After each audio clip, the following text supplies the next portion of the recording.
So I think it's both. It was both cool that I was doing it, and also sort of, I was a little bit of a nerd. Yeah. And if you grew up in a place kind of further away from New York, I grew up near DC. It was foreign, I would say. Telling my parents I wanted to be an actor, they didn't even understand what that entailed, what that would mean, what being a working theater actor could possibly mean. And so it was a foreign, distant land to me as a kid.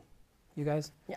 It's almost like Oprah Winfrey was talking when she had her final show. She was defining a calling, and I do think. Oh, that was great. And I think that there's an element of that in this business. It's almost like a vocation more than it is an occupation. It's something that you're drawn to, and it becomes who you are, as opposed and also what you do. And it's sort of hard to even find the line between what you are. You all trained. You all went to school and studied acting. What, when you got out of school and in the years since, has been the difference? What's the difference between being in school, doing shows, and being in the real world and doing shows? No money. Right. Or the unknown is just constant. Right? Yeah. It's oppressively constant. Yeah. I think the big difference is that outside of school, your strength has to be much more inner than at school. You have a community at school. You have constant support and constant resources. Yeah. You have to believe that what you're doing will somehow work out, and it's all in here once you leave those. Nobody validates you once you're out. When you're in, people will say, you're doing a good job. Keep going.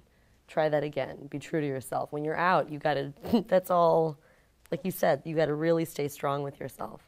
Yeah, I think there's all these things they forget to tell you about the business, right? They don't know to tell you. Yeah, and there's like the craft, and there's the thing that we do when we walk on on stage, and we have that 90 minutes or 2.5 hours or 3 hours where we do our craft, and then there's the other aspect of it, which is it's a business as well, and there are disappointments, and people make decisions.